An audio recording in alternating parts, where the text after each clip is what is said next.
Hello, how are you?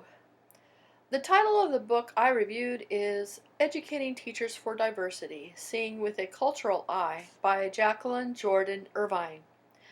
The author included great stories about some African American teachers and a boy, which made the book pretty interesting to read.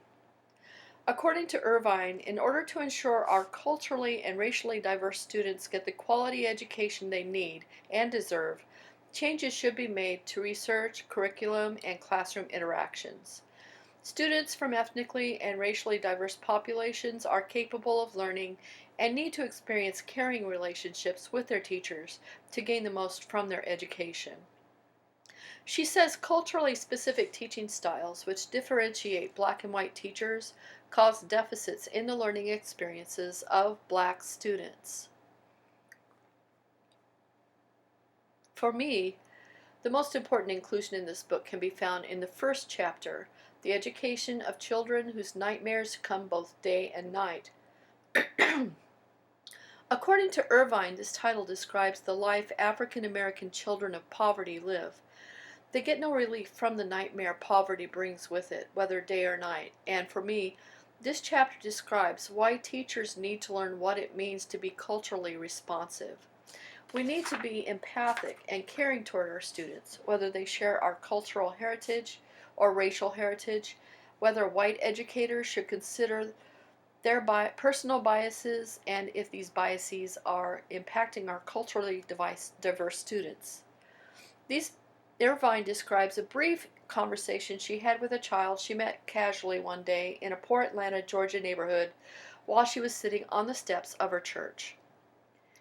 A young African American boy named Darius happened by, sat down, and introduced himself to her. She says she asked him the usual adult-child questions such as his name, school, grade, teacher's name, and what he wants to be when he grows up. But to the last question, after some consideration, Darius replied, "Lady, I don't see nothing, and I don't have no dreams," and then he got on his bike and rode off. I think Darius's reply can only remind us that there are way too many Dariuses in this country. How did Darius get to the place where he had no hopes or dreams for the future, and why? The truth is, according to statistics, that Darius may likely end up in prison. African American men make up 50% of the prison population. Irvine discusses 4 explanations for this failure in our society: socioeconomic, sociopathological, genetic, and cultural. The solutions to solving these questions are very complex indeed, and solving the whys and how-tos pose serious problems for the research and teaching communities.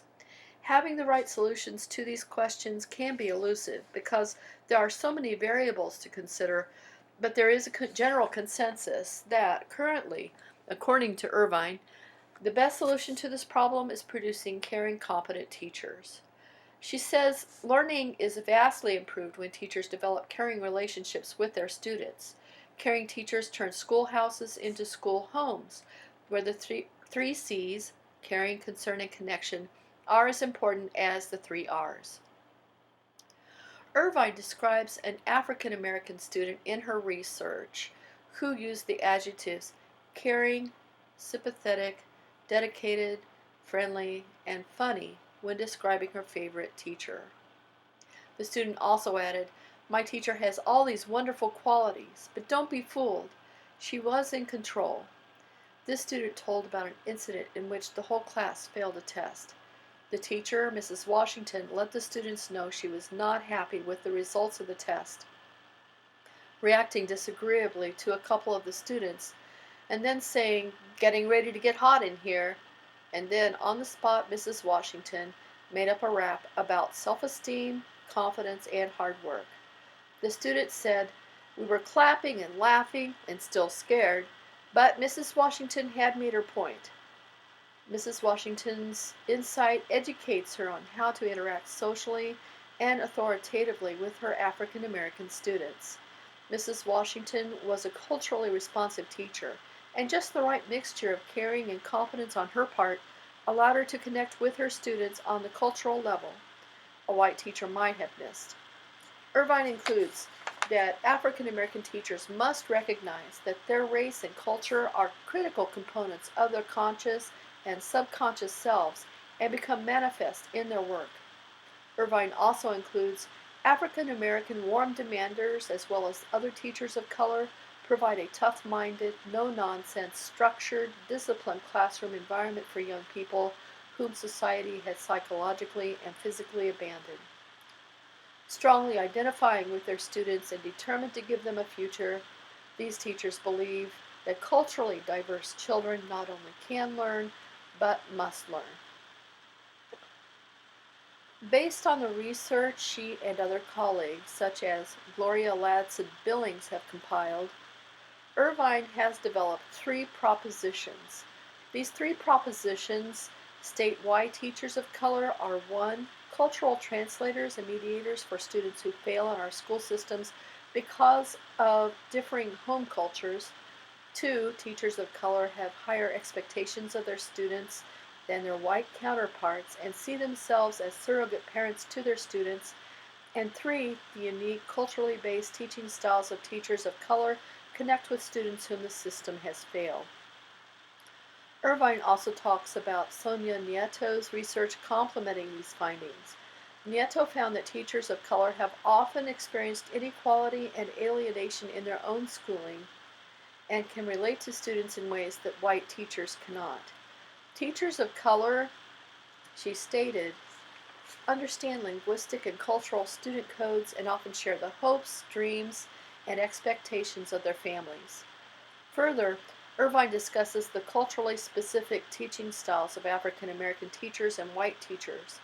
In this chapter entitled Seeing with the Cultural Eye, she evidences from other researchers that black teachers often exercise authority directly, their warm demanders, when teaching, while white teachers often see themselves as helpers to their students by providing an atmosphere of mutual learning and teaching in the classroom. She exemplifies this by adding a quote by Herbert Cole. Cole stated, "Listening to students' voices means giving up the authoritarian role of the teacher. I found myself much more at ease in dialogue with my students than in telling them what to do all the time." In this example, Irvine illustrates the differences in the thought processes behind white and black researchers and teachers. This book has challenged my prior learning about my perceptions and ideas about mainstream learning and how it should be applied in the classroom and what changes should be made to address ethnically and racially diverse students. I plan to be cognizant of how I address the issues surrounding not only the culturally diverse students in my classes, but all of my students and how I interact with them during and after class time.